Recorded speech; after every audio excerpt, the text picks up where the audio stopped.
ಆಕೆ ಗಂಡನಿಂದ ಬೇರ್ಪಟ್ಟಿದ್ಲು. ತನ್ನಿಬ್ಬರು ಮಕ್ಕಳ ಜೊತೆಗೆ ಪ್ರತ್ಯೇಕವಾಗಿ ಜೀವನ ನಡೆಸ್ತಾ ಇದ್ಲು. ಆಕೆಯ ಬಾಳ್ನಲ್ಲಿ ಬಂದಂತಹ ಯುವಕನೊಬ್ಬ ಪ್ರೀತಿ ಪ್ರೇಮ ಅಂಥೇಳಿ ಪರಿಚಯವಾಗಿರ್ತಾನೆ. ಈಗ ಅದೇ ಯುವಕನಿಂದ ಈ ಮಹಿಳೆಯ ಬರ್ಬರ ಹತ್ಯೆಯಾಗಿದೆ. ತಾಯಿ ಇಲ್ಲದೆ ಇಬ್ಬರು ಮಕ್ಕಳು ಅನಾಥರಾಗಿದ್ದಾರೆ. ಬನ್ನಿ, ಈ ಕುರಿತಂತೆ ಒಂದು ವರದಿ ಇದೆ, ನೋಡ್ಕೊಂಡು ಬರೋಣ. ಪ್ರಿಯಕರನಿಂದಲೇ ಕೊಲೆಯಾದ ವಿವಾಹಿತೆ, ಅಮ್ಮನಿಲ್ಲದೆ ಅನಾಥವಾದ ಇಬ್ಬರು ಮಕ್ಕಳು. ಏನೂ ಅರಿಯದ ಮಕ್ಕಳಿಗೆ ಯಾಕಿಂಥ ಶಿಕ್ಷೆ? ಚಿಕ್ಕಬಳ್ಳಾಪುರದಲ್ಲಿ ಕರುಳು ಹಿಂಡುವ ಘಟನೆ. ಹೀಗೆ ಶವಾಗಾರಕ್ಕೆ ಮೃತದೇಹ ಸಾಗಿಸ್ತಿರೋ ಆಸ್ಪತ್ರೆಯ ಸಿಬ್ಬಂದಿ. ಅಮ್ಮ ಸತ್ತಿದ್ದಾಳೆ ಅನ್ನೋ ಅರಿವಿಲ್ಲದೆ ಸಂಬಂಧಿಕರ ಮಡಿಲಲ್ಲಿ ಆಟವಾಡ್ತಿರೋ ಕಂದಮ್ಮ.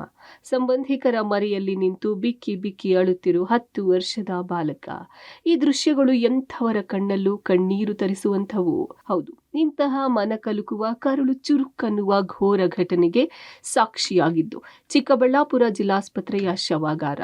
ಅಂದಹಾಗೆ ಇಲ್ಲಿ ಉಸಿರು ಚೆಲ್ಲಿರುವ ಈಕೆ ಹೆಸರು ತೇಜಸ್ವಿನಿ. ಚಿಕ್ಕಬಳ್ಳಾಪುರ ನಗರದ ನಿವಾಸಿ. ಮದುವೆಯಾಗಿದ್ದ ಗಂಡ ಸರಿಯಾಗಿ ನೋಡಿಕೊಂಡಿಲ್ಲ. ಹೀಗಾಗಿ ಗಂಡನನ್ನ ಬಿಟ್ಟು ತನ್ನ 2 ಮಕ್ಕಳೊಂದಿಗೆ ಚಿಕ್ಕಬಳ್ಳಾಪುರ ನಗರದ ಬೀದಿ ಬದಿಯ ಹೋಟೆಲ್ ತಳ್ಳುಗಾಡಿಯೊಂದರ ಬಳಿ ಕೆಲಸ ಮಾಡಿಕೊಂಡು ಜೀವನ ನಡೆಸ್ತಾ ಇದ್ಲು. ಹೋಟೆಲ್ನವರೇ ಕೊಟ್ಟಿದ್ದ ರೂಮ್ನಲ್ಲಿ ತನ್ನಿಬ್ಬರು ಮಕ್ಕಳ ಜೊತೆ ಬದುಕು ಸಾಗಿಸುತ್ತಿದ್ದಳು. ಆದರೆ ಕಳೆದ 1 ತಿಂಗಳ ಹಿಂದೆ ಈಕೆಗೆ ಸಂದೀಪ್ ಅನ್ನೋ ಯುವಕನ ಪರಿಚಯವಾಗಿದೆ. ಈಕೆಗೆ 26 ವರ್ಷವಾದರೂ ತನಗಿಂತ 6 ವರ್ಷ ಚಿಕ್ಕವನ ಸಾಂಗತ್ಯ ಬೆಳೆಸಿಕೊಂಡಿದ್ದಾಳೆ. ಆದರೆ ಅದೇ ಪ್ರಿಯಕರನೇ ಈಗ ಆಕೆಯ ಪ್ರಾಣವನ್ನೇ ತೆಗೆದಿದ್ದಾನೆ. 26 ಇಯರ್ಸ್ ಏಜ್ ಇದೆ ತೇಜಸ್ವಿನಿ. ಅವ್ರದ್ದು ಡೆತ್ ಆಗಿದೆ. ಎಂಕ್ವೈರಿ ಮಾಡಿದಾಗ ಗೊತ್ತಾಯಿತು ಇವ್ರದ್ದು ಒಂದು ಇಲ್ಲಿಗಲ್ ಅಫೇರ್ ಇತ್ತು. ಒಬ್ಬರು ಹುಡುಗ ಸಂದೀಪ್ ಜೊತೆಗೆ. ಅವ್ರು 20 ಇಯರ್ಸ್ ಏಜ್ ಇದೆ. 3-4 ತಿಂಗಳಿಂದ ಅವ್ರ ಜೊತೆ ಓಡಾಡ್ತಾ ಇತ್ತು. 1 ತಿಂಗಳ ಜೊತೆಗೆ ಕೂಡ ವಾಸ ಮಾಡಿದ್ದಾರೆ, ಒಂದು ರೂಮ್ ಬಾಡಿಗೆ ತಗೊಂಡು. 25ಗೆ ಆ ದಿನ ರಾತ್ರಿ ಕುಡಿದಿದ್ದಾರೆ ಇಬ್ಬರು ಜನ. ಆಮೇಲೆ ರೆಗ್ಯುಲರಲ್ಲಿ ಇವ್ರದ್ದು ಮೊದಲಿಂದ ಕೂಡ ಗಲಾಟೆ ವಗೇರೆ ಆಗ್ತಾಯಿತ್ತು. ಆ ದಿನ ಕೂಡ ರಾತ್ರಿ ಗಲಾಟೆ ಆಯಿತು. ಹುಡುಗಿ ಇವರಿಗೆ ಹೊಡೆದಿದ್ದಾರೆ, ಈ ಥರ ಹೇಳ್ತಾ ಇದ್ದಾರೆ ಆರೋಪಿ. ಆಮೇಲೆ ಇವರಿಗೆ ಕೋಪ ಬಂತು. ಇವರು ಕೂಡ ಅಲ್ಲಿ ಪಕ್ಕದಲ್ಲಿ ಒಂದು ಚಾಕು ಇತ್ತು, ಆ ಚಾಕುವಿಂದ ಇವರಿಗೆ ಚುಚ್ಚಿದ್ದಾರೆ. ಈ ಥರ ಅವರು ಮರ್ಡರ್ ಮಾಡಿದ್ದಾರೆ ಅವ್ರದ್ದು.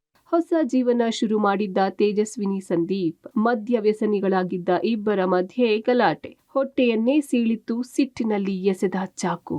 ಅಂದಹಾಗೆ ತೇಜಸ್ವಿನಿ ಹಾಗೂ ಸಂದೀಪ್ ಇಬ್ಬರು ಸೇರಿ ಮನೆ ಮಾಡಿ ಹೊಸ ಜೀವನ ಶುರು ಮಾಡಿದ್ರು. ಆದ್ರೆ ಇವರಿಬ್ಬರು 2 ದಿನಗಳ ಹಿಂದೆ ಸ್ನೇಹಿತೆ ಮನೆಯಲ್ಲಿ ಉಳಿದುಕೊಂಡು ಅಲ್ಲಿ ಕುಡಿದು ಗಲಾಟೆ ಮಾಡಿಕೊಂಡಿದ್ರಂತೆ. ಕುಡಿದ ಮತ್ತಿನಲ್ಲಿ ಪ್ರಿಯಕರ ಸಂದೀಪ್ ಮೇಲೆ ತೇಜಸ್ವಿನಿ ಹಲ್ಲೆ ಮಾಡಿದ್ದು, ಸಂದೀಪ್ ಸಿಟ್ಟಿನಲ್ಲಿ ಚಾಕು ಎಸೆದಿದ್ದಾನೆ.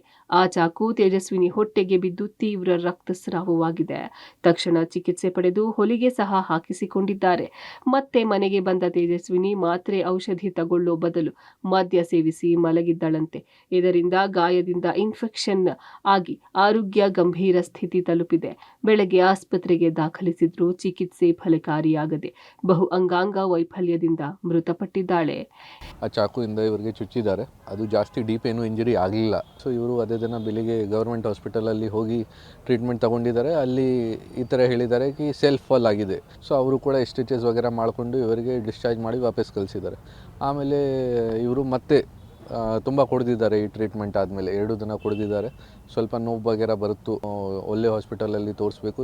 ಮಧುಸೂದನ್ ಸಾಯಿ ಹಾಸ್ಪಿಟಲ್ ಹೋಗಿದ್ದಾರೆ. ಅಲ್ಲಿ ಕೂಡ ಅದೇ ಹೇಳಿದ್ದಾರೆ ಕಿ ಸೆಲ್ಫ್ ಫಾಲ್ ಕಾರಣ ಬಗ್ಗೆ ಈ ಥರ ಆಗಿದೆ. ಅಲ್ಲಿ ಟ್ರೀಟ್ಮೆಂಟ್ ಮಾಡಿದಾಗ ಟೈಮಲ್ಲಿ ಇವರಿಗೆ ಬಾಡಿ ಸರಿಯಾಗಿ ಈ ಥರ ರೆಸ್ಪಾಂಡ್ ಮಾಡಲಿಲ್ಲ. ಸೆಪ್ಟಿಕ್ ಶಾಕ್ ಕಾರಣ ಬಗ್ಗೆ ಇವ್ರದ್ದು ಡೆತ್ ಆಗಿದೆ. ಆಮೇಲೆ ನಮಗೆ ಅಲ್ಲಿಂದ ಇಂಟಿಮೇಷನ್ ಬಂತು ಕಿ ಈ ಥರ ಡೆತ್ ಆಗಿದೆ ಒಬ್ರದ್ದು. ಸೊ ನಾವು ಫುಲ್ ಎಂಕ್ವೈರಿ ವಗೇರೆ ಮಾಡಿದ್ದೀವಿ. ಆಮೇಲೆ ನಮಗೆ ಗೊತ್ತಾಯಿತು ಕಿ ಇವರು ಚುಚ್ಚಿದ್ದಾರೆ. ನಾವು ಇವ್ರ ಜೊತೆ ಇಂಟರ್ಗೇಷನ್ ಕೂಡ ಮಾಡಿದ್ದೀವಿ. ಇವರು ಕೂಡ ಒಪ್ಕೊಂಡಿದ್ದಾರೆ ಕಿ ಈ ಥರ ಇನ್ಸಿಡೆಂಟ್ ಆಯಿತು. ಸೊ ಬೇರೆ ಮರ್ಡರ್ ವೆಪನ್ ವಗೇರೆ ಏನಿದೆ ಅದು ಎಲ್ಲ ಕೂಡ ನಾವು ಸೀಸ್ ಮಾಡ್ತೀವಿ. ಇನ್ನು ಪ್ರಕರಣ ಸಂಬಂಧ ಚಿಕ್ಕಬಳ್ಳಾಪುರ ಪೊಲೀಸರು ಪ್ರಿಯಕರ ಸಂದೀಪ್ನನ್ನ ವಶಕ್ಕೆ ಪಡೆದು ವಿಚಾರಣೆ ನಡೆಸಿದ್ದಾರೆ. ತೇಜಸ್ವಿನಿ ಹಣ ಮದ್ಯಕ್ಕಾಗಿ ಪೀಡಿಸುತ್ತಿದ್ದಳು. ಇದೇ ವಿಚಾರವಾಗಿ ಗಲಾಟೆಯಾಗಿ ಆಕಸ್ಮಿಕವಾಗಿ ಚಾಕು ತಗುಲಿದೆ ಅಂತ ಪೊಲೀಸರ ಮುಂದೆ ಹೇಳಿದ್ದಾನೆ.